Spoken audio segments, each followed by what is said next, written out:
Ini kita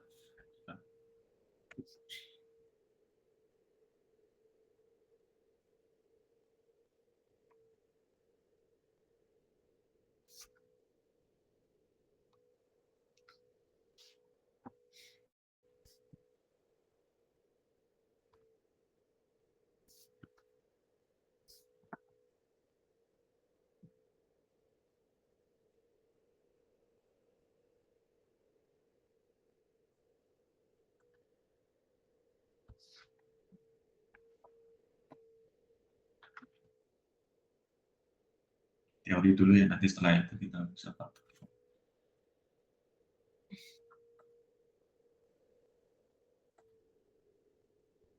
Di sini kita bisa melihat betapa kalau kita bisa mengambil data-datanya dengan baik, kemudian kita bisa memproses, kemudian kita bisa menginformasikan, akhirnya akan mendapatkan decision making yang baik untuk prosesnya. Mungkin kalau di dunia education itu mungkin jangkanya tidak cepat ya. Tapi kalau di dunia agriculture, sebenarnya ini bisa diterapkan di dunia agriculture juga. Itu data-data yang ada itu bisa memberikan dampak yang sangat signifikan. Misalkan dalam dunia agriculture itu kita bisa mengambil data tanaman dari berbagai macam sensor. Nah, data-data itu bisa kita proses, ya itu kan besar itu. Misalkan data gambar saja itu image besar. Kemudian video, kemudian sensor-sensor yang ada ditanam di tanah. Kemudian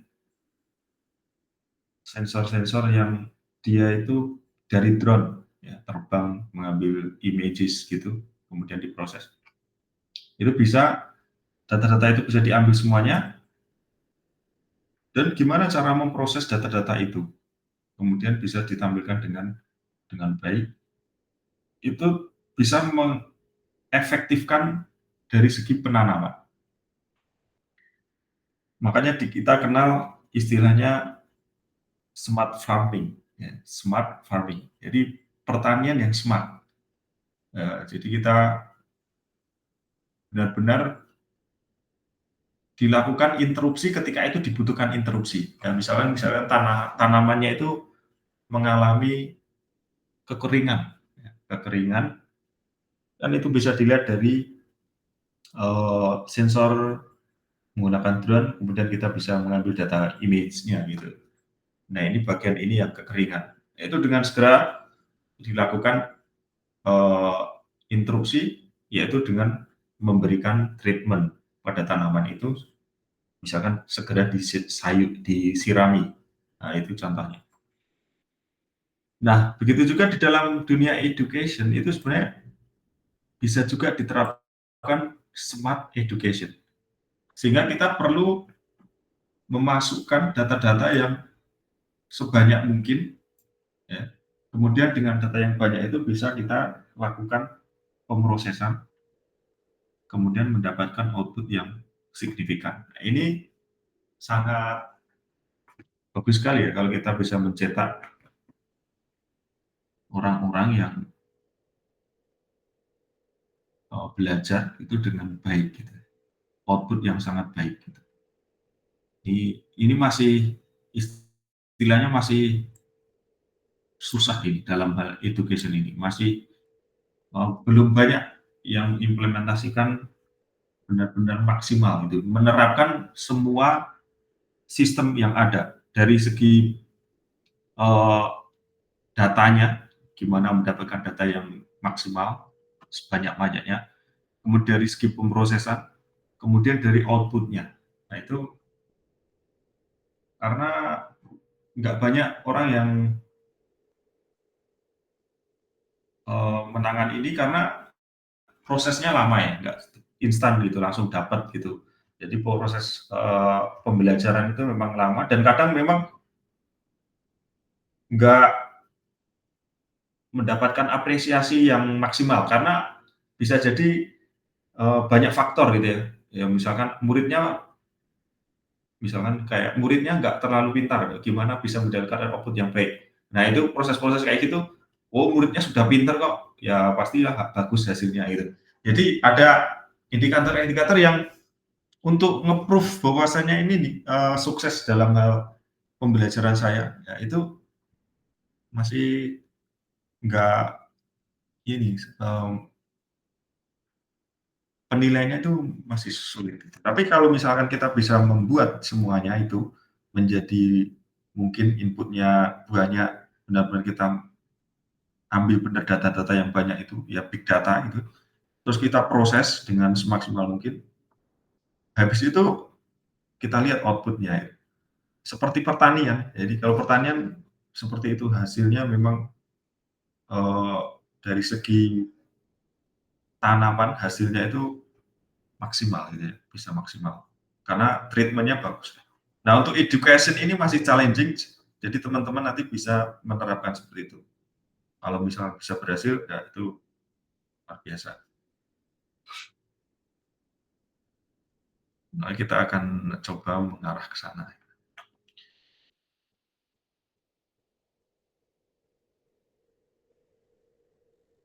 Masih karena ada perdebatan-perdebatan yang kadang sulit untuk diimplementasikan ya. Kalau di dalam dunia, karena ini ada sosial juga, jadi berkaitan dengan human ya, jadi agak harus perlu pendekatan-pendekatan ya.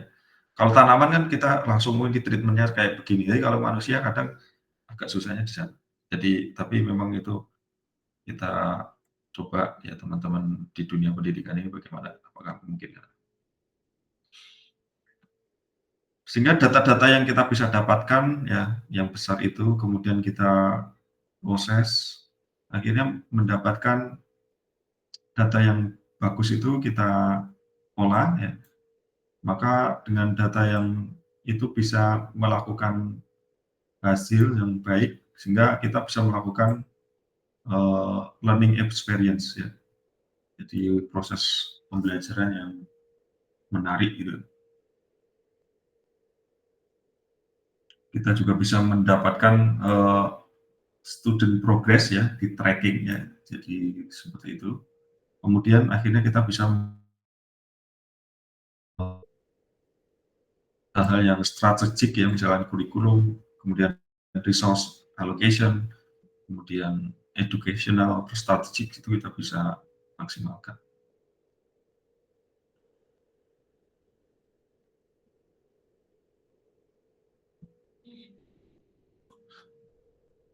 Nah, ini adalah contoh kalau kita menerapkan misalkan menggunakan IoT device untuk edukasi kita.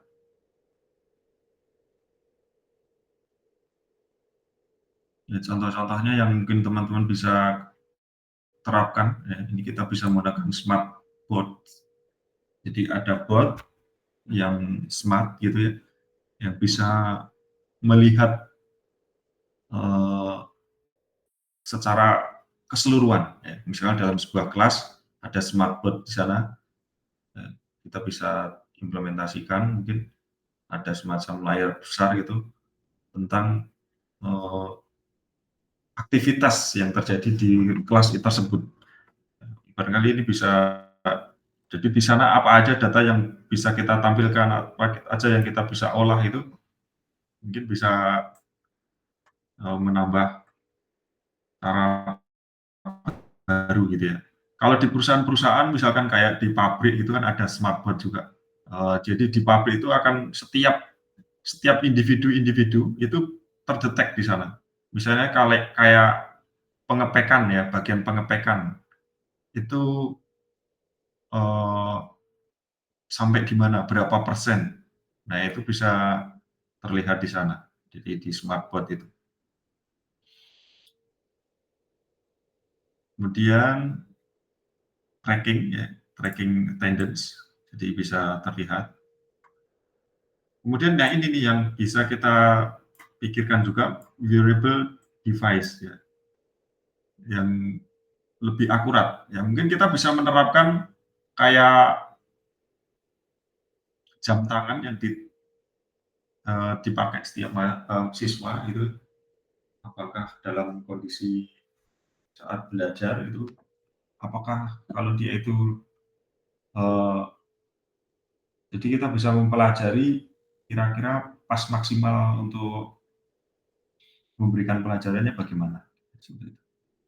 Ini masih belum begitu banyak ya kita lihat penerapannya wearable devices ini.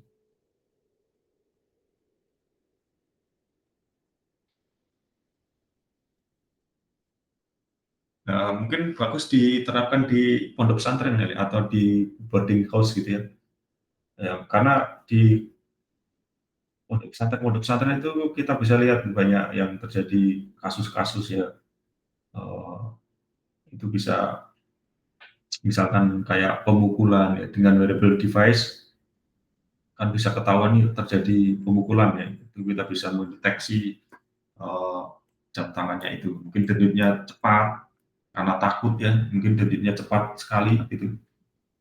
Ya, bisa kita detek dari jam tangan, yang seperti jam tangan, terus lihat denyutnya gitu. Jadi sebelum terjadi sesuatu hal yang tidak diinginkan gitu ya, itu bisa dilakukan ya. Mungkin di sekolahan-sekolahan juga bisa dilakukan gitu. Jadi sebelum masuk pakai device ini supaya bisa ter-tracking gitu ya.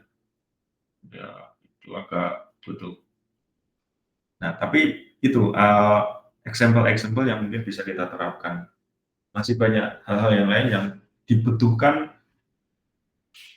kreativitas kita, ya ini dunia kreativitas, semenjak ada AI ini, kita dituntut untuk kreatif, ya karena AI sudah mulai, ya, mengambil pekerjaan-pekerjaan yang ada. Yang kreatif-kreatif itu yang, mesti kita tampilkan ya. Seperti nanti kita belajar Python nih misalkan. Nah, Python itu sudah sangat mudah dengan AI gitu, maka nanti apa yang akan kita gunakan, apa yang kita bisa implementasikan dengan Python ini. Ya, setelah kita menguasai Python, apa yang akan kita eksekusi. Kemudian data capture dari IoT. Nah, contoh-contoh yang bisa kita capture dari IoT itu ya misalkan itu tadi attendance, location, environment, matrix, ya, seperti temperatur, air quality. Nah ini student activity. Nah ini heart rate, movement. Ya ini yang tadi yang mungkin lagi depresi, lagi takut. Ya, misalkan kalau dalam kondisi takut kan seperti itu ya. Kita aja lah, kalau misalkan lagi takut kan susah ya menerima pelajarannya. Jadinya kalau kita lagi takut, itu bisa kedetek ini kira-kira lagi ngapain, sedang apa kalau kita takut itu.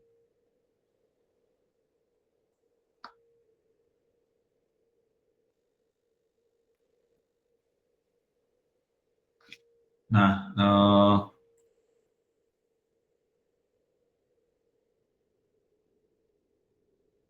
sehingga kita bisa mendapatkan data itu untuk kita sebagai edukator, sehingga dengan data-data itu bisa mengenhance ya learning-nya.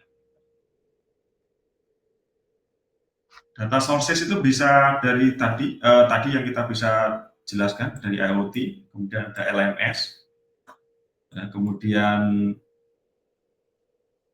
survei, ya, dari survei atau dari Google Classroom.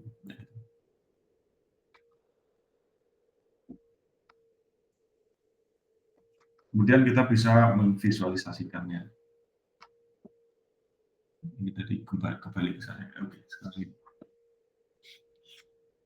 tadi IoT, sekarang source yang selanjutnya, data source selanjutnya adalah LMS. Nah, LMS ini bisa berupa aplikasi yang kita buat sendiri ya. misalkan kita mau buat aplikasi, kayak Prakita punya LMS, kayak teman-teman mungkin di sekolahnya belum ada LMS, nah bisa nih buat LMS, kesempatan untuk setelah S2 ini saya mau buat LMS yang bisa diterapkan di kampus atau di sekolah saya. Jadi ada learning management system. Jadi itu akan memanage sama mendeliver educational content. Jadi fungsinya itu. Jadi manage sama mendeliver educational content. Contohnya yang ada di sekarang ini itu ada yang open source, kita bisa langsung menggunakannya, Moodle, Blackboard, kemudian Canvas, itu bisa kita gunakan. Di sana ada structure learning environment. Jadi antara student sama edukator bisa log di sana. Seperti kita lakukan di classroom. Yang bisa kita ambil data-datanya misalkan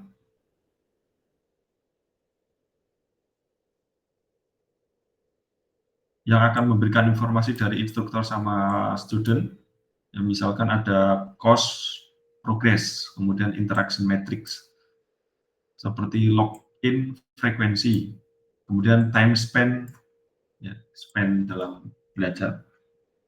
Jadi misalnya kita punya video, terus kemudian kita upload, kira-kira nih benar-benar melihat atau enggak. Misalnya kita kasih tugas di rumah ya, melihat video ini. Kalau lihat YouTube kan kita nggak bisa nge-log nih. Nah, dengan menggunakan LMS ini mungkin bisa kita log wajahnya, kita log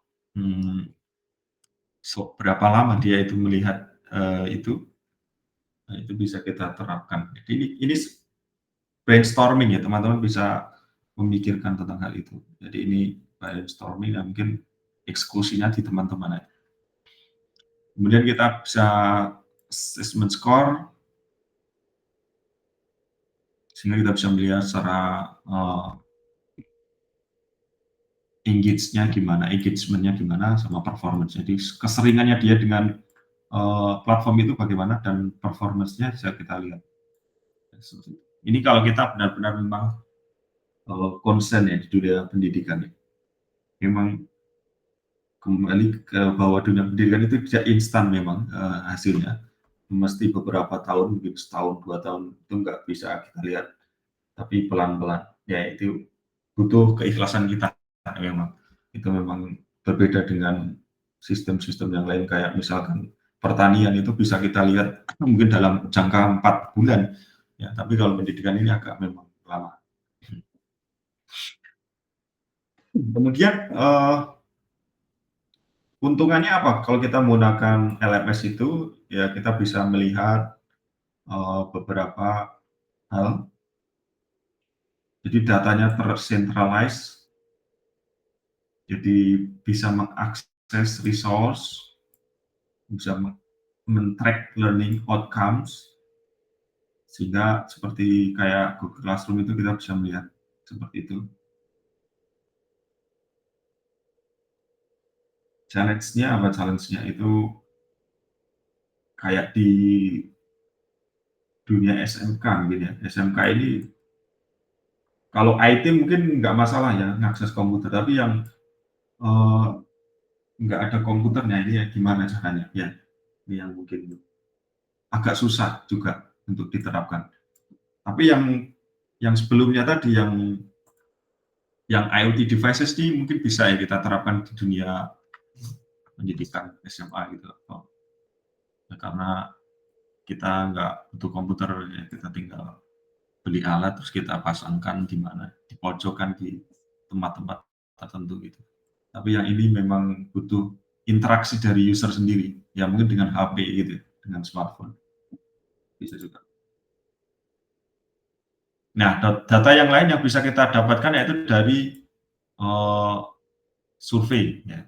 Dari survei ini kita bisa ya mungkin teman-teman sudah terbiasa mungkin dengan survei ini yang memberikan kertas atau dengan Google Forms, Survey Monkey atau di in-class paper survey ya ini juga bisa kita lakukan dengan secara lebih mudah. Nah, hanya nanti kita pikirannya adalah gimana meng-capture data itu, ya. Jadi gimana secara otomatis meng-capture data. Kadang kalau kita melakukan survei kemudian kertas-kertas banyak itu, belum tentu dibaca loh sama gurunya juga gitu. Jadi ini perlu karena ada AI ini ya, mungkin teman-teman bisa membuat AI-nya, kemudian membaca, paper paper surveinya itu menggunakan AI, ya. Jadi gimana cara meng-capture ini menggunakan AI, ya. Itu yang teman-teman perlu pikirkan.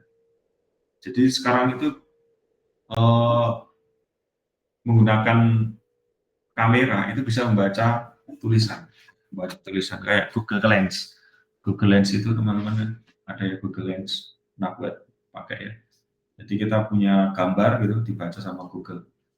Nah, itu berarti teknologinya sudah ada, tinggal kita menerapkannya. Itu gratis juga ada ya. Misalkan kita membuat kamera, kemudian di dalam kamera itu kita bisa membaca otomatis tulisan tangan siswa, ya misalkan mengerjakan sesuatu dibaca tulisannya. Jadi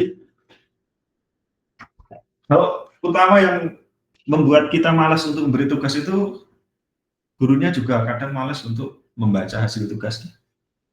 Jadi kalau kita buat AI mungkin AI yang baca, nanti kita bisa lebih lebih apa ya, lebih mengerjakan yang lain lagi gitu, bisa seperti itu.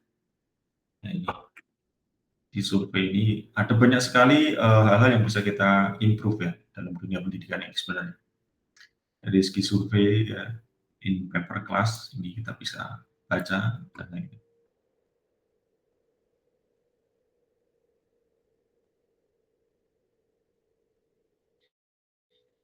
Oke, nah, oke sekarang misalkan kita menggunakan Google Classroom, kemudian sebagai data source-nya bagaimana? Tadi kita pernah singgung yaitu API ya, membaca atau mengambil data menggunakan API. Jadi semacam application interface sehingga kita bisa membaca data yang ada di dalam Google Classroom ini. Nah, itu bisa kita lakukan secara otomatis ya, enggak, tapi secara otomatis dengan kode atau dengan aplikasi yang kita buat, terus kemudian kita mengambil datanya. Data yang kita bisa ambil itu misalkan ya kayak nilainya, kemudian communication logs, misalkan murid kita kasih assignment, kita bisa ambil assignment-nya, feedback. Jadi ini data-data yang secara kita ketahui bisa sangat penting ya dalam progres belajar mengajar. Sehingga kita bisa menerapkan penerapan enhancing yaitu peningkatan.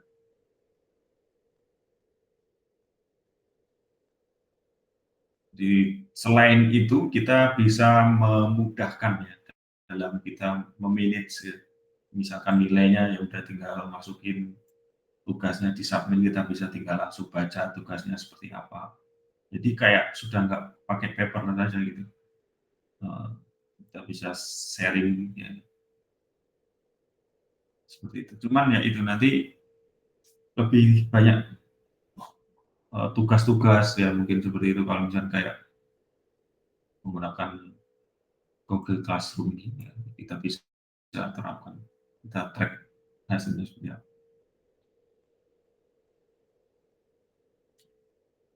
Ya mungkin ini challenge-nya harus ada connection internet. Kemudian terkadang kalau online begini kita nggak tahu secara pasti kayak sih, apakah dia ngerjakannya sendiri atau bukan, nah itu agak susah.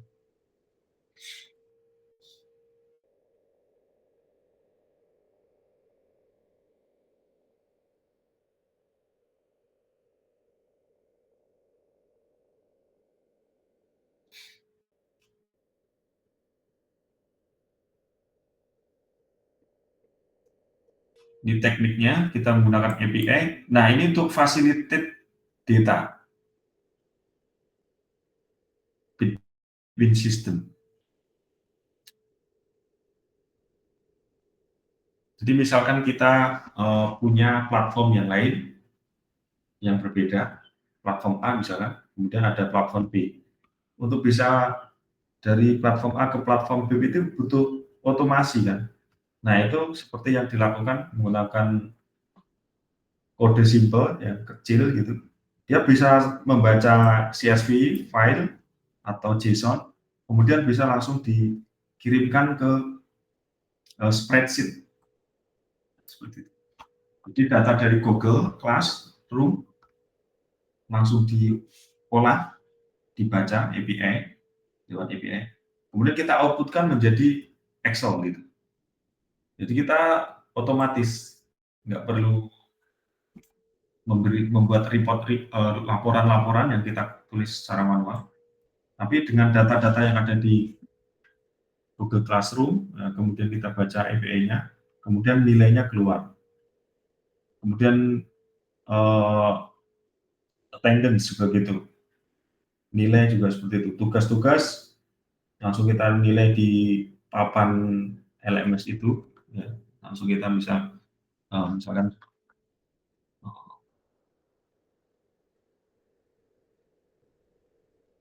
nah ini kan saya punya si akad ya, kadang diperlukan untuk input nilai, entry nilai. Nah, di sini platformnya berbeda dengan si akad ini tidak ada untuk mengimport ya. Setahu saya tidak ada import nilai. Mungkin sekarang sudah ada, tapi kelihatannya belum. Kemarin terakhir masih manual. Nah, ini kita punya Google Classroom salah satu yang ada di sini. Nah, ini Google Classroom-nya ini kan kita punya tugas-tugas nih. Misalkan tugas pertama kita kasih nilai. Nah, ini gimana tugas-tugas ini kita ambil secara otomatis, kemudian nilainya juga outputnya langsung, terus gimana langsung menilai, memasukkannya ke sini. Nah, itu. Mungkin di teman-teman yang lain juga ada mungkin ya. Atau kalau di pendidikan mungkin ada platform tertentu ya, yang bisa memasukkan nilai dari sini ke sini gitu. Dari plafon A ke plafon B. Nah, itu kalau banyak datanya itu kan susah juga ya.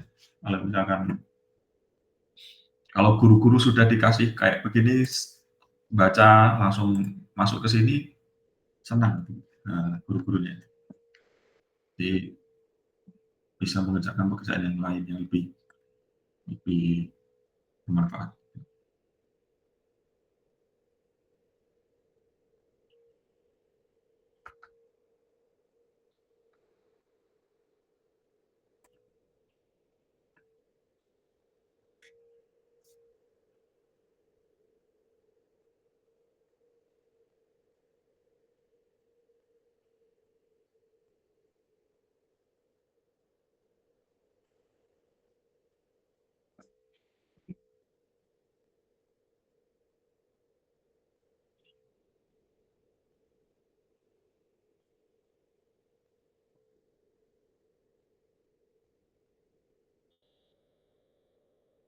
Nah ini kita lanjutkan yang sini.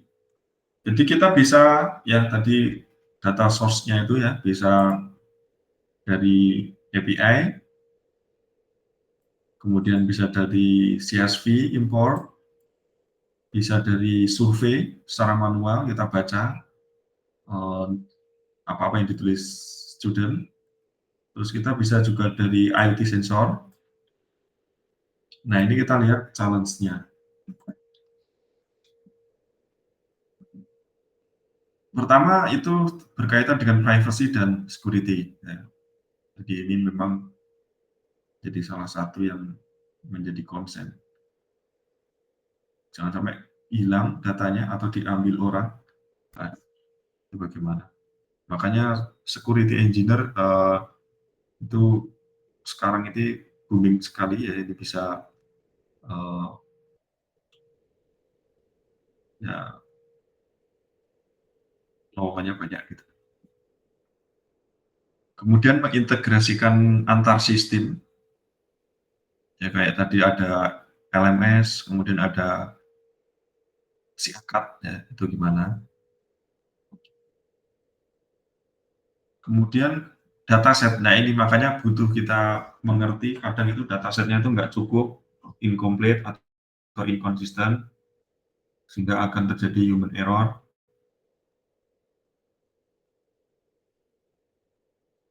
Hingga inconsistent. Makanya di dalam big data itu ada namanya cleansing, ya, terus cleaning, ya, gitu membersihkan.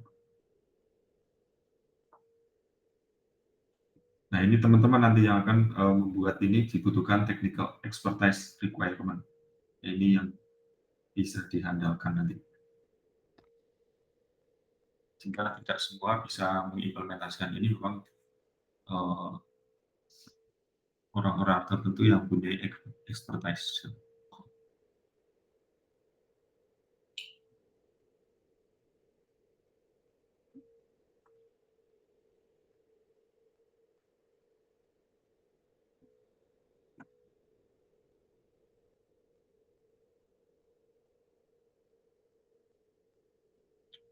Berkaitan dengan ethical, kita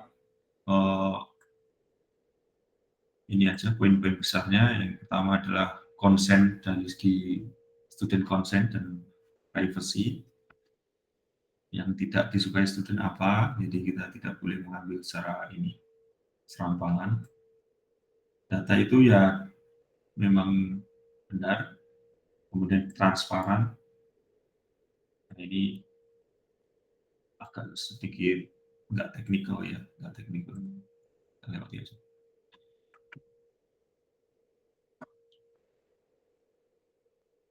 Best practices untuk mendapatkan data itu bagaimana? Mungkin kita bisa menggunakan automated tool yang sudah ada.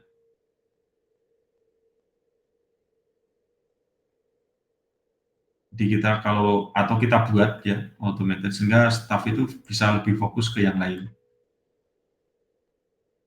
Kemudian kita validasi,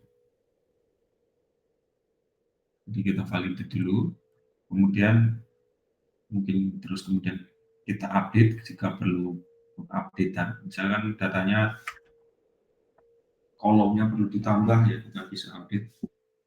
Kemudian kita training untuk staffnya.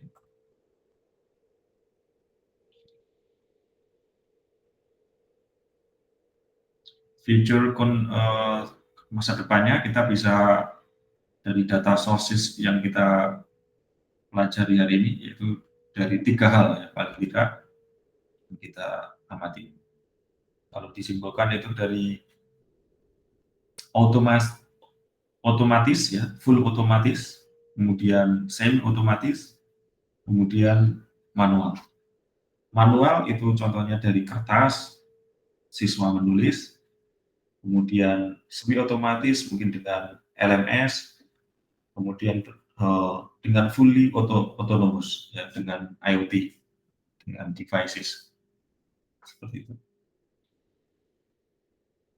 Nah, dengan adanya 3 hal tadi, kita bisa memprosesnya masing-masing berbeda. Kalau dengan otomatis prosesnya menggunakan sensor yang berbeda juga, ya, seperti itu.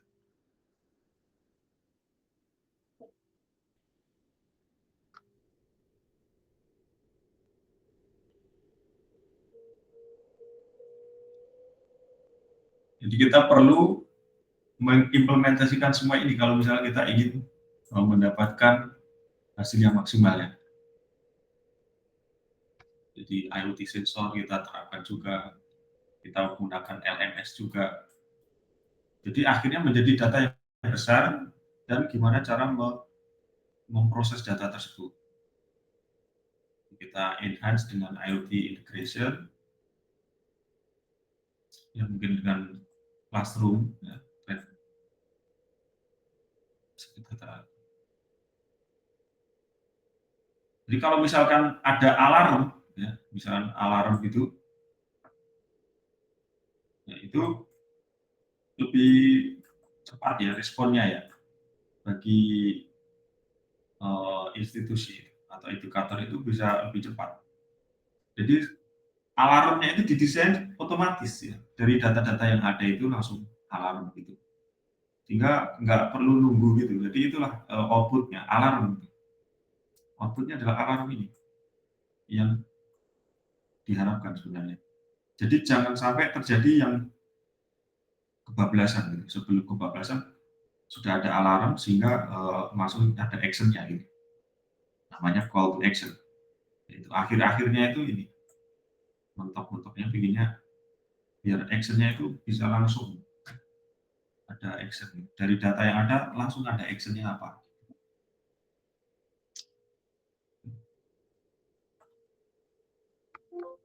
Oke, jadi itu adalah tentang data sources in education, ya, di mana mengambil datanya dari tiga aspek. Ini adalah autonomous, semi autonomous, kemudian yang manual.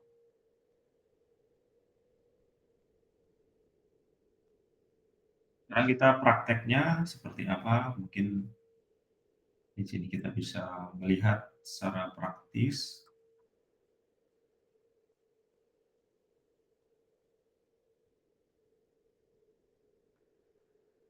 Kita tinjau review dari Altri kemarin ya, itu berarti kan mencoba untuk mengotomatiskan, tapi dengan menggunakan sistem yang sudah ada. Jadi kita bisa input JSON-nya langsung output hasilnya apa.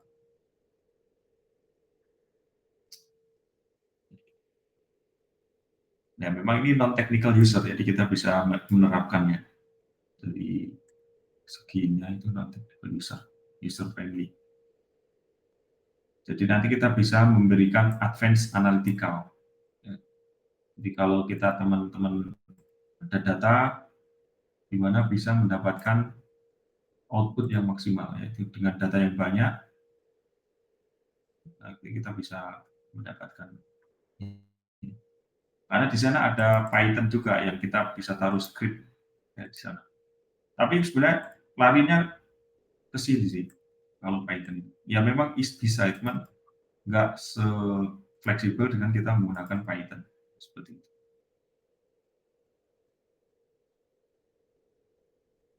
Kita introduction Google Classroom APIs. Jadi Google Classroom itu menyediakan APIs yang kita bisa akses.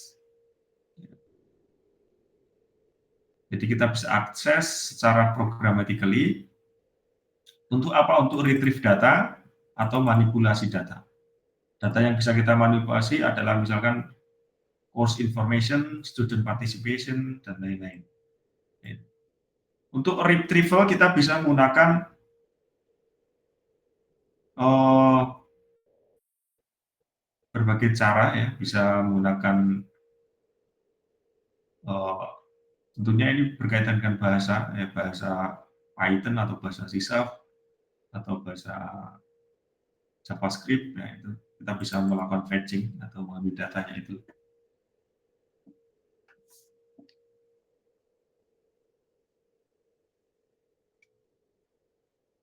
Jadi API itu semacam data yang bisa kita akses, semacam interface yang bisa kita mengakses datanya di situ. Biasanya yang kita ambil misalkan kayak course detail sama participation, siapa yang mau ikut dalam course itu. Di sana ada API documentation yang teman-teman bisa baca.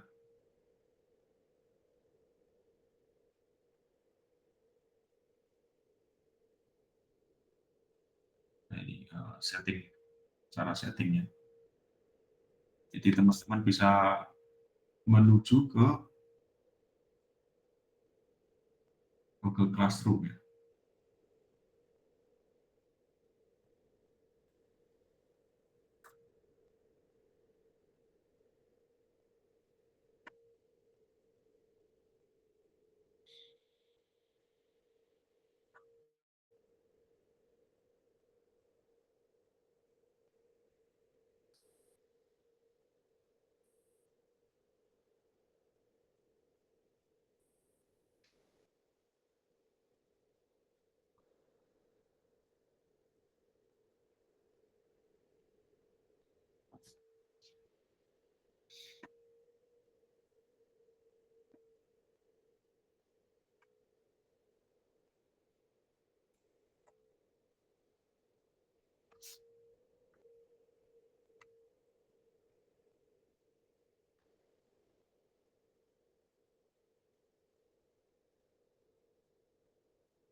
Nah, ini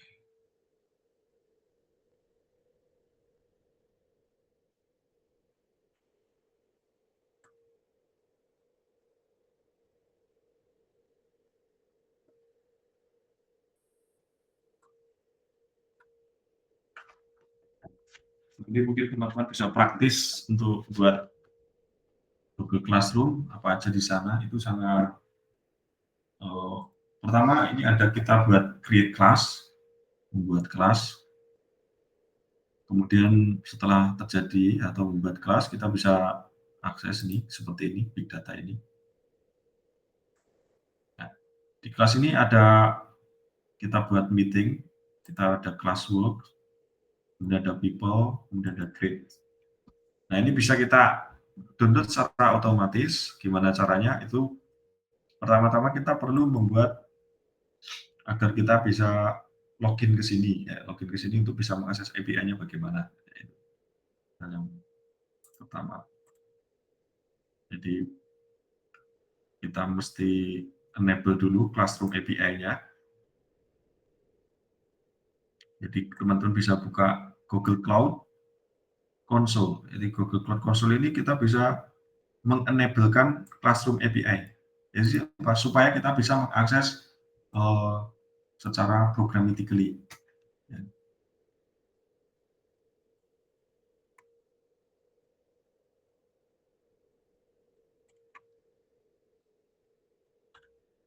di Google Console ini.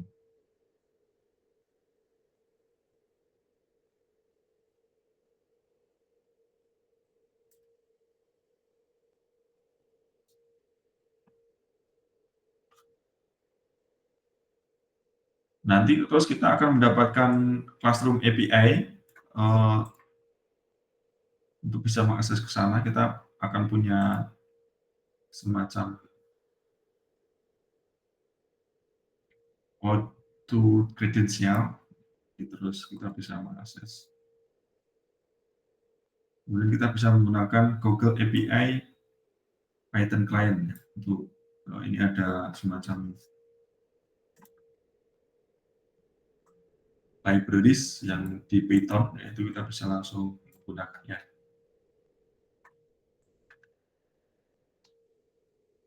Nah ini Google API Python Client sama Google API Python Client untuk authentication-nya.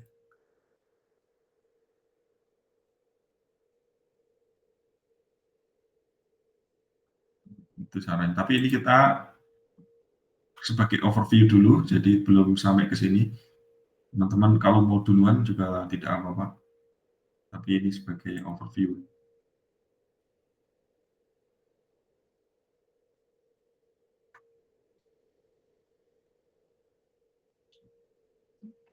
Ini tadi caranya create class ya. Untuk minimal teman-teman bisa create class di Google Classroom dulu. Step by step-nya seperti ini. Jadi ada authentication, kemudian ada build classroom service. Misalnya kita buat course-nya apa, create course, ya, seperti itu.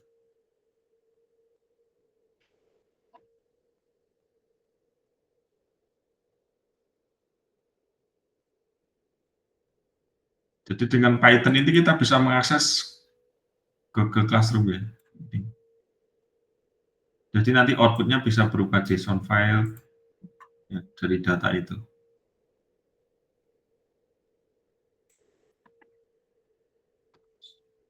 Misalnya kita mau fetching student aktivitas,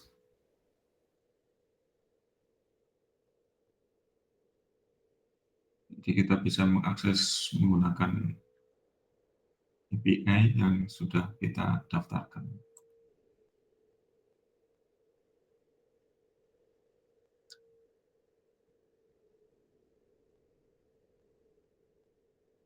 Kalau ini kita manual ya, kita ekspor manual. Ya, misalkan kita setelah kita dapatkan nilainya, kita ekstrak datanya juga bisa secara manual. Jadi ada button-button ya, kalau misalnya ini sudah berhasil grade-nya, terus kita ekstrak manual, terus habis kita ekstrak, terus kita bisa pakai di sana.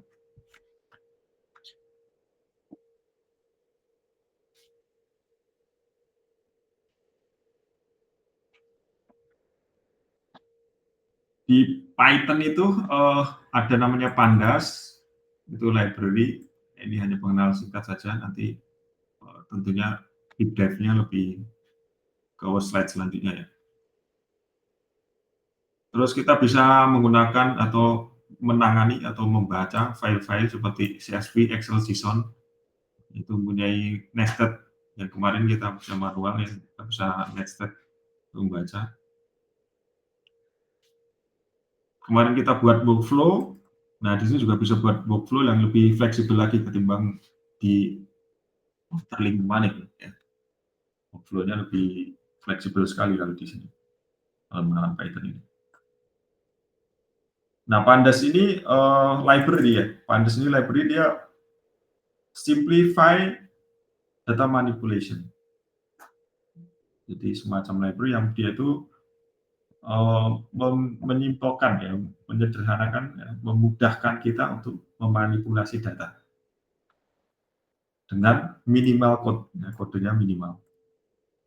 Jadi teman-teman sekarang ini karena ada AI, kita yang penting paham aja kode. Oh, ini kode ini paham. Jadi nanti kita bisa memberi komen kepada ChatGPT ya, supaya melakukan apa gitu. Tapi yang penting kita ngerti kodenya itu. Karena kita disuruh untuk mengintegrasikannya atau orkestrator ya. Ini contohnya kalau kita mau baca CSV, ini untuk cleaning ya, cleaning dataset, removing missing or null values, itu menggunakan drop NA, ya, itu. Kita bisa melakukan cleaning. Jadi function-function sudah ada di sana di Python itu. Kemudian group by, kita bisa melakukan group. Ya, kemarin kita coba group by menggunakan alterlink juga bisa kan. Ya, ini kita juga bisa melakukannya.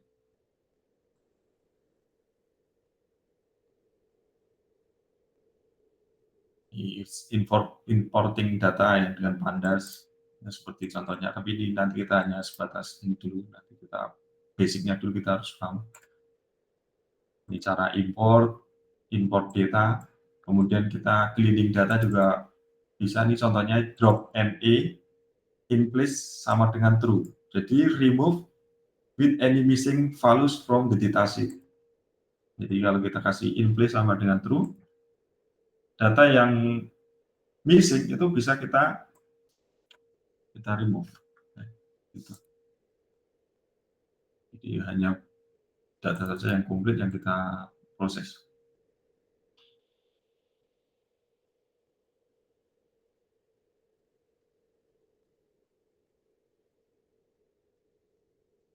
Mungkin kita bisa melakukan standardize column name.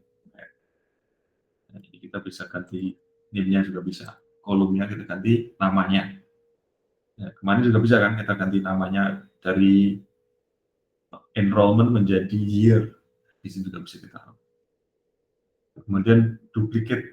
Ini kita bisa lakukan drop duplicate. Duplicate data kita drop.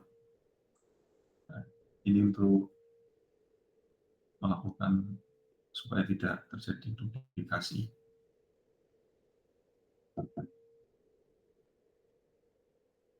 Jadi berkaitan dengan itu, kita bisa misalkan dalam hal engagement, partisipasi student. Nah, misalkan dari segi hours, berapa lama dia itu belajar. Jadi kalau saya ingat itu dulu itu ada orang bilang, kalau ingin expert di dunia ini ya, expert di suatu bidang itu, minimal harus berapa jam kita belajar. Nah, misalnya kita mau belajar Python nih, kita harus expert di Python. Minimal kita harus spend berapa jam untuk belajar Python itu. Nah, itu kita berdasarkan hours saja. Kalau hours kita itu masih sedikit, ya belum bisa dikatakan expert. Jadi memang butuh waktu untuk belajar itu. Untuk mendapatkan expert butuh waktu. Expert 250 hours, 1.200 hours atau 100 hours saja. Jadi ya tidak bisa ditipu sebenarnya memang kehidupan ini ya. Kalau kita memang ingin expert ya butuh tenaga, butuh waktu, butuh pemikiran. Nah, ini kita bisa menganalisa dari student engagement ini berapa lamanya. Student dari kita hanya baca ini aja sudah bisa tahu ini kemungkinan berhasil atau enggak ya. Dari engagement student itu. Dari lamanya dia itu belajar. Jadi rajin pangkal pandai itu memang iya. Jadi semakin rajin semakin pandai.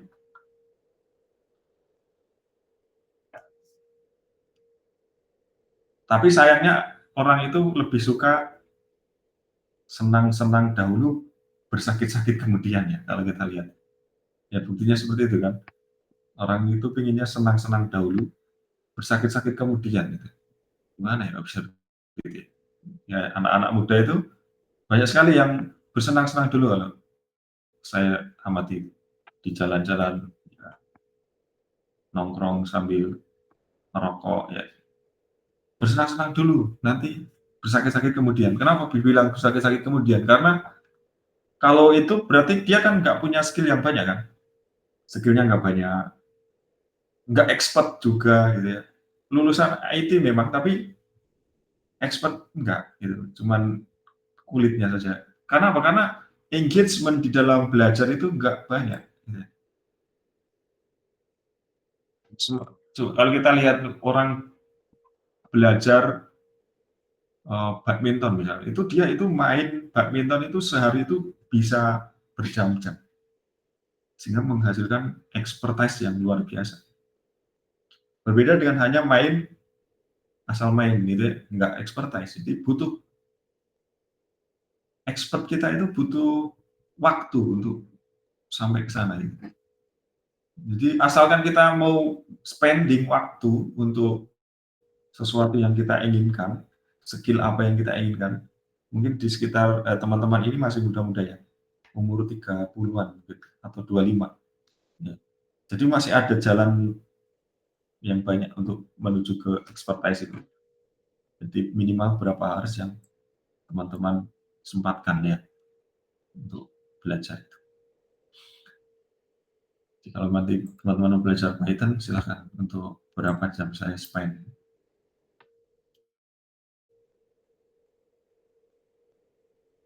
Di Python juga kita bisa melakukan to CSV ya, langsung menjadi CSV dari data, kemudian kita mau ekspor ke CSV itu juga langsung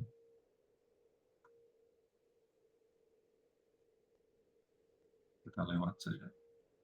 Nah itu stepnya adalah apa jadinya kalau begitu? Jadi kita lihat banyak kemampuan di Python yang begitu besar ya manfaat-manfaatnya.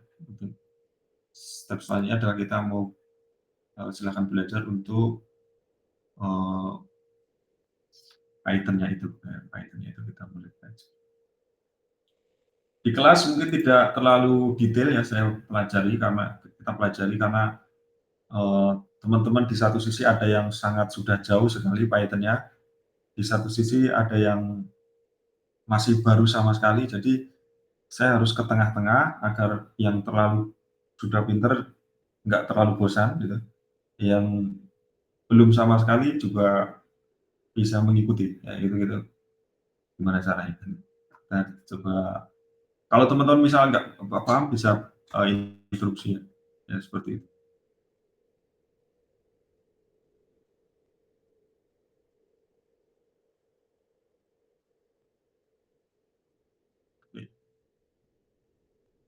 Nah ini yang selanjutnya.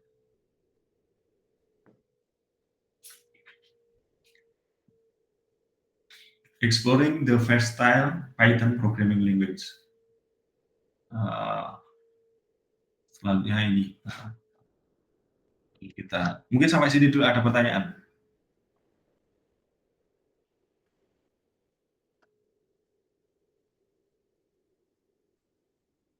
Belum ada, Pak. Coba. Belum ada, kita lanjut.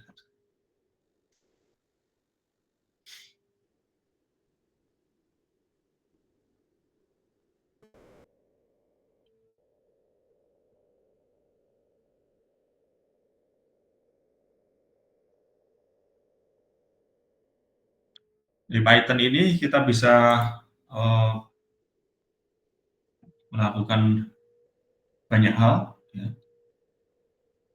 Karena dia itu running di tempat-tempat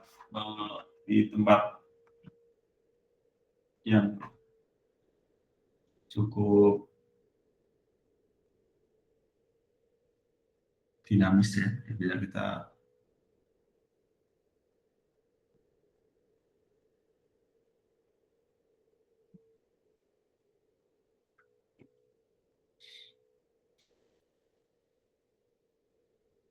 sebentar ya, saya stop screen dulu.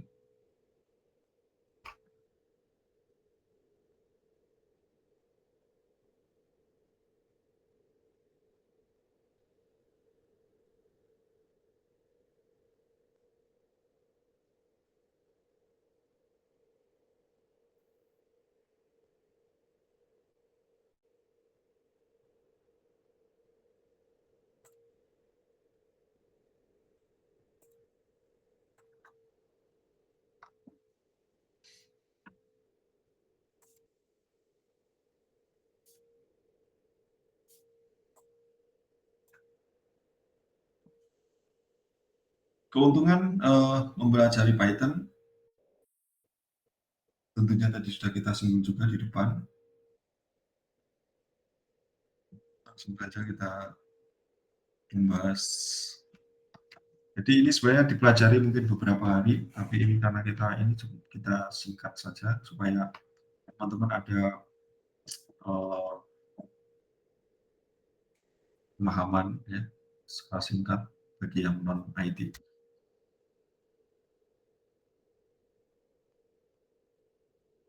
Jadi ada variabel, ya. Bahasan variabel ini ada di berbagai jenis bahasa variabel ini. Jadi fungsinya itu adalah untuk menghandle data atau menyimpan data, istilahnya. Menyimpan data. Nah, data-data itu kan berbagai macam, ya. Ada yang sifatnya number, ada yang sifatnya teks, ada yang sifatnya binary, ya, itu tipenya nanti. Jadi masuknya ke dalam data type. Tipenya apakah integer atau numbers atau text. Itu masuknya ke sini di data type. Ada juga dynamic typing sebenarnya. Sebenarnya ada dynamic typing juga. Tapi diusahakan juga menggunakan yang data type supaya lebih sedikit menggunakan memori. Kemudian ada floating point, ada string, ada boolean, ada list. Ada list. List itu berarti kumpulan dari data-data. Misalnya ada data 1 sampai 10, 1, 2, 3, 4, 5. Yaitu list data berupa numbers sebanyak 10 buah. Kemudian ada tuples, berarti itu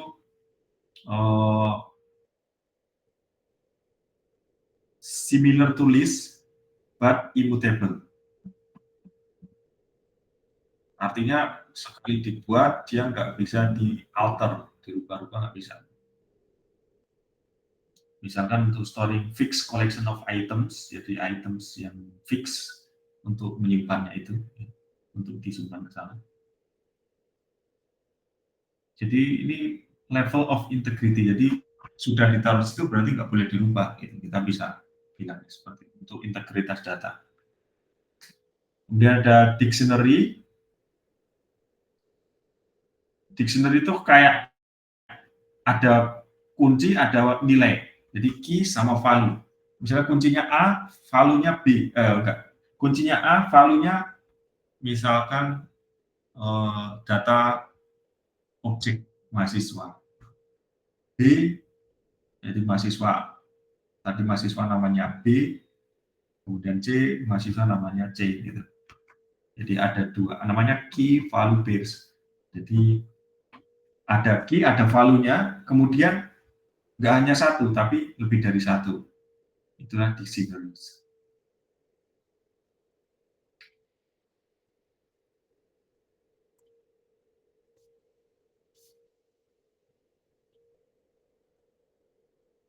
Basic operation ya X plus Y, ya udah sama saja, pertambahan. Comparison operator, jadi pembandingan, pembandingan.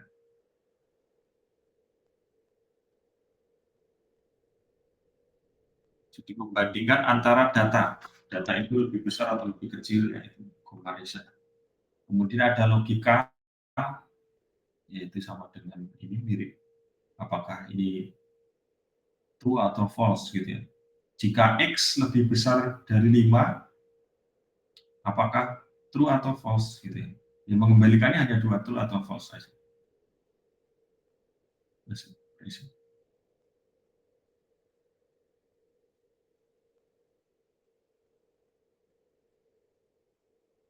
Input itu membaca, ini tidak terlalu dipakai. Kemudian ada conditional statement. Ada if, elif, else, yaitu jika seperti ini, apa ya, jika seperti itu, apa yang terjadi, ya, itu kita bisa lakukan. Kemudian ada loop, yaitu misalkan kayak gini ya, ada count sama dengan while count less than 5 akan menulis count, kemudian countnya ditambah 1. Nah, itu untuk loop sampai less than 5.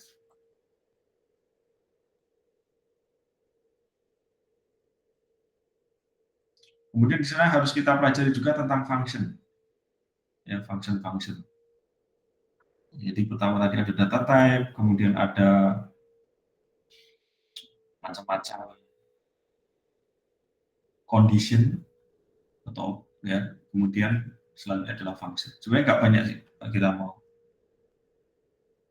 Function itu kayak metode yang bisa kita akses. Nah ini list tadi. Ada Python ya tadi sudah kita terangkan.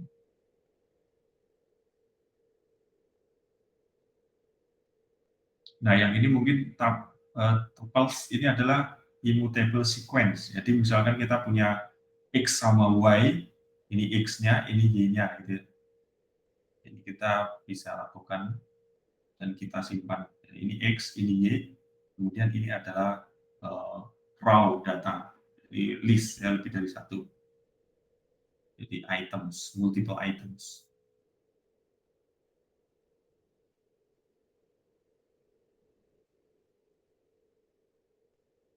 Nah, kemudian kita bisa melakukan handling file. Ya. Misalnya kita mau baca file. Berarti kita pakai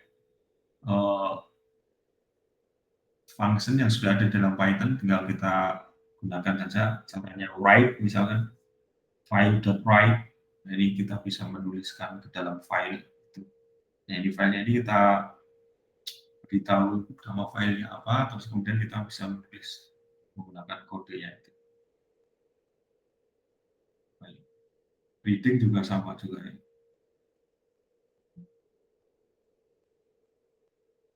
Yang ini yang reading. File.read, jadi kita baca file. Selanjutnya ini nggak saya detailkan ya, nanti teman-teman bisa belajar lebih detail. Tapi apa poin-poin yang teman-teman harus pelajari dalam belajar Python itu. Jadi di slide ini, slide-nya sudah saya jelaskan. Kemudian yang perlu dipelajari selanjutnya adalah tentang modul dan libraries. Nah, ini sangat penting karena kalau kita mau belajar big data itu kita banyak menggunakan misalkan kayak Panda library, kemudian NumPy library. Ini gimana cara mengakses library tersebut. Jadi kita perlu import library. Pertama-tama perlu kita install ya library-nya, berarti terus kemudian kita bisa import. Ya, contohnya kayak untuk menggunakan Maths module, kita menggunakan maths.sqrt16. Hasilnya ada 4. Jadi ini akar 16 sama dengan 4. Contohnya.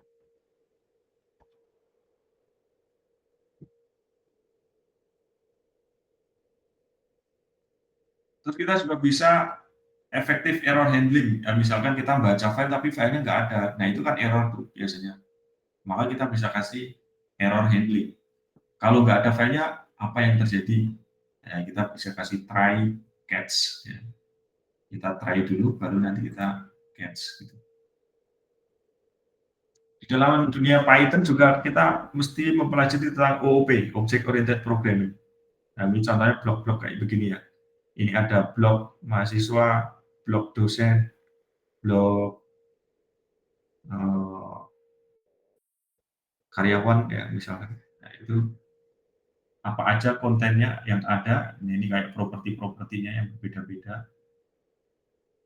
Nah, itu berarti kita belajar dari segi object oriented programming. Jadi seorang guru mempunyai properti mengajar, memberi nilai. Tapi seorang murid mempunyai properti belajar, mengerjakan tugas. Nah, itu properti-propertinya. Karyawan ada properti yang berbeda. Ini misalkan propertinya seorang karyawan itu menyiapkan ruangan. Nah, seperti itu. Itu berarti dia mempunyai properti-properti sendiri. Jadi programnya menggunakan object oriented programming. Dan ini yang sekarang digunakan untuk pemrograman. Hal lain lagi adalah, nah ini sudah mulai encapsulation. Sebenarnya ada materi khusus untuk OOP itu dalam satu mata kuliah tersendiri. Ya, tapi sebenarnya ini juga bisa dipelajari dalam waktu nggak lama juga. Jadi sebenarnya ada juga mata kuliah tersendiri namanya OOP, S1 itu. Tapi kalau teman-teman belum pernah menggunakan OOP atau mendapatkan mata kuliah OOP, itu jangan khawatir, belajarnya nggak terlalu lama sebenarnya. Hanya kalau kita konsisten dalam 1 minggu, semestinya kita bisa belajar OOP. Jadi ini tadi dari awal sampai akhir itu tentang Python yang hal-hal apa yang perlu kalian teman-teman pelajari ya. Jadi nanti mungkin bisa dilihat lagi ke belakang atau tanya ChatGPT apa-apa yang harus kita pelajari di dalam belajar itu. Kemudian inheritance itu sifat-sifat yang menurunkan sifat. Kemudian ada polymorphism. Jadi bentuk yang berbeda.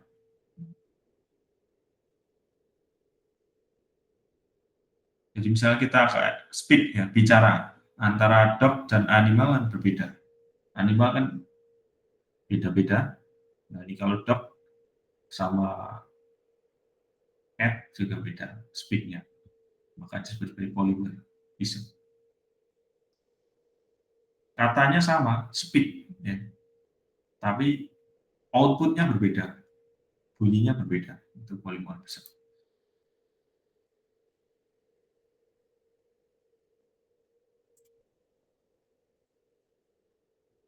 Ini adalah OOP yang tadi sudah kita singgung, hanya ada kelas, itu ada blueprint-nya, kemudian ada objeknya. Jadi kelas itu misalkan kayak kita punya properti makan, berarti manusia itu makan semuanya.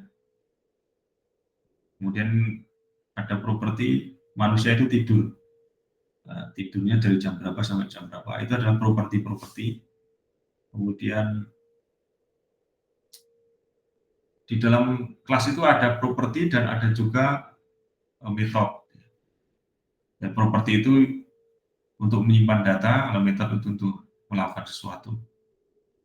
Kemudian objek itu adalah inisialisasi dari ini. Jadi misalkan ada kelas mahasiswa, objeknya ini misalnya mahasiswa A, mahasiswa B, mahasiswa C.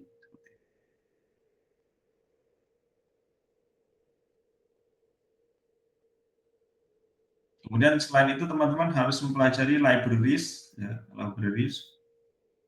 Ini sudah kita untuk analisanya.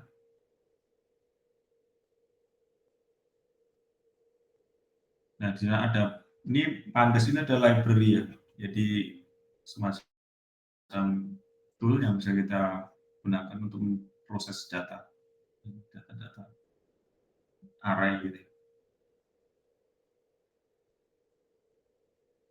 Kemudian library yang penting juga yang sering digunakan adalah NumPy. Dan NumPy ini untuk memproses numerical computation.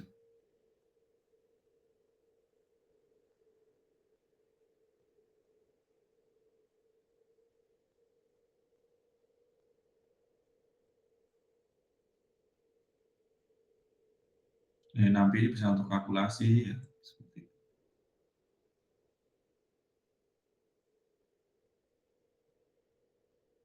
Jadi mastering library seperti Pandas sama NumPy ini itu akan membawa kita master dalam data science, analytics, sama machine learning. Karena ya ini kan sangat penting untuk dunia.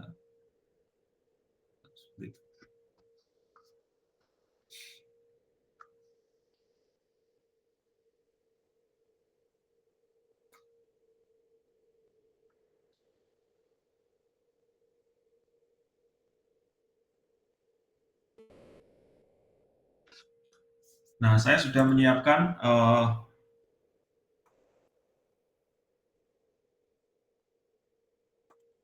belajar Python. Ini banyak sekali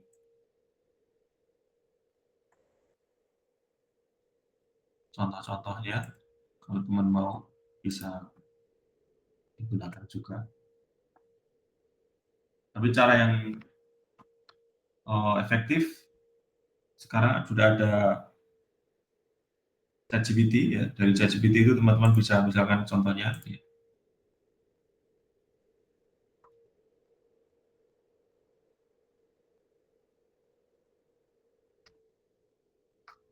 Kalau nggak bisa pakai bahasa Indonesia, belajar Python dari dasar.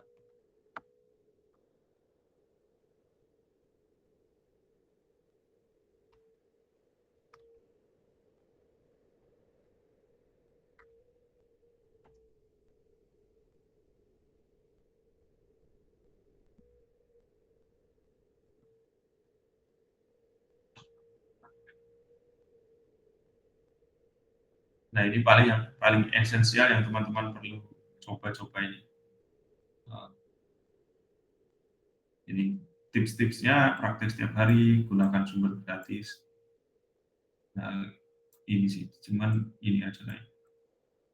Jadi hal yang mesti teman-teman lakukan gitu ya, mempelajari konsep-konsepnya aja. Misalkan kayak print, kemudian variabel, bagaimana nyimpen variabel, kemudian aritmatik, kemudian struktur kontrol, if, else, kemudian loop, kemudian function, ya function tadi seperti ini, mengambil functionnya. Kemudian list, ya ini berarti lebih dari satu list ya, 1, 2, 3, 4. Kita bisa akses angka 0, berarti yang ini berarti kita mau print. Kemudian tuple, ya ini tadi tuple. Kemudian ada dictionary, berarti ada pairing ya, pair atau pasangan. pasangan ini dengan ini. Kemudian modul berarti atau library kita import tuh math, misalkan import math berarti math.sqrt 16 atau kita menggunakan NumPy atau Pandas library. Setelah itu kita coba buat proyek. Setupnya seperti itu. Ini yang paling dasar yang mesti teman-teman coba kuasai dulu sebelum kita melanjutkan ke Python yang lebih kompleks. Jadi teman-teman mestinya sempatkan waktu untuk belajar ini bagi yang belum, supaya mempunyai standar yang sama.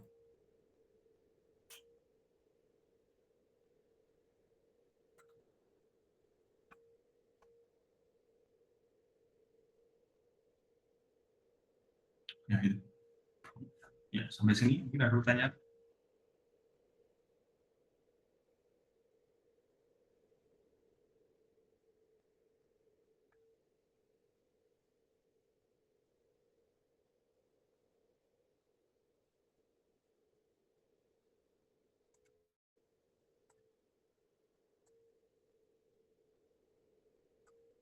Kalau tidak ada, saya akhiri sampai di sini. Teman-teman, exercise selanjutnya adalah Pak Haryono izin bertanya, Pak. Ya Pak, silakan Pak. Ya. Pak izin untuk nanti final project-nya Pak, dan mungkin untuk UTS atau untuk UAS, untuk pelajaran ini nanti dalam bentuk project kah atau seperti apa Pak bentuknya untuk gambaran kami Pak? Terima Dalam kasih Pak. bentuk, terima kasih. Dalam bentuk project, jadi teman-teman membuat project, memproses data educational, misalnya dari inputnya apa menjadi output, ya diproses menghasilkan suatu karya yang bermanfaat gitu, misalnya seperti itu. Jadi project saja, by project. Baik Pak, terima kasih Pak. Terima kasih. Tugas 1, teman-teman siapkan yang saya share di screen ini. Paling enggak teman-teman buka dulu ya, Python konsep-konsep itu. Kemudian coba menuju ke maksudnya dijalankan ya. Ini hasilnya apa benar gitu ya. Kayak gini nih hasilnya apa. Teman-teman bisa buka di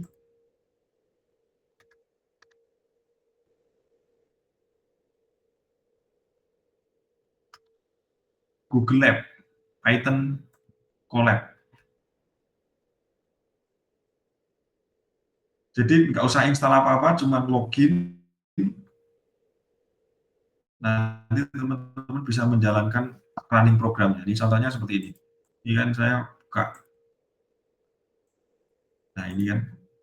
Nah ini saya bisa jalankan di sini langsung keluar Hello World, Python Hello World. Seperti itu. Jadi ini masuknya ke Google Lab.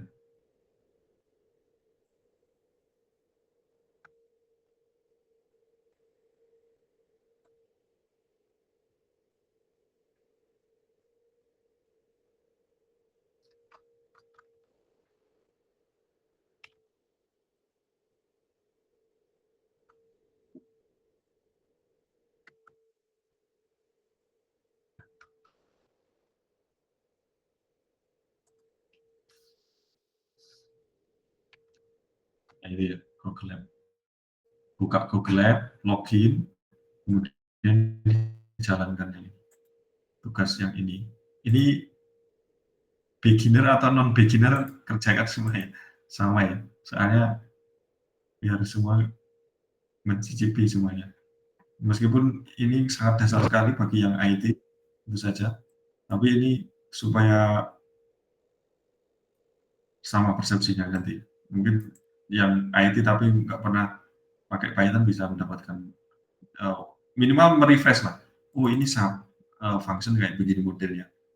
Kemudian list modelnya kayak begini. Nah, nanti ditambah lagi mungkin teman-teman tambah apa lagi yang di sana bisa. Nah, ini terus dicoba di Google Colab nih, colabresearch.com. Karena nanti basicnya seperti dasar. Oke, ada pertanyaan? Iya, Pak Haryono izin Pak. Untuk datanya nanti untuk di final project, apakah kita yang collecting atau memang boleh data luar tapi memang based on education gitu Pak?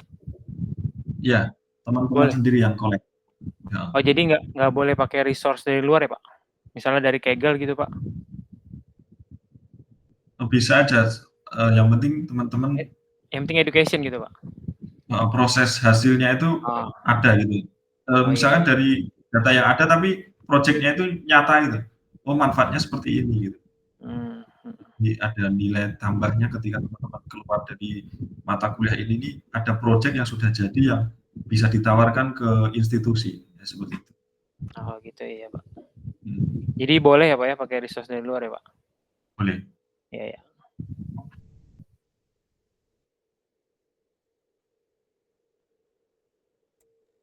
Nah, nanti output-nya teman-teman buat jurnal gitu ya, di akhirnya. Buat jurnal supaya bisa maksimal hasilnya. Kalau jurnalnya itu misalkan berkelompok juga boleh, misalkan atau sendirian lebih bagus. Ya, gitu.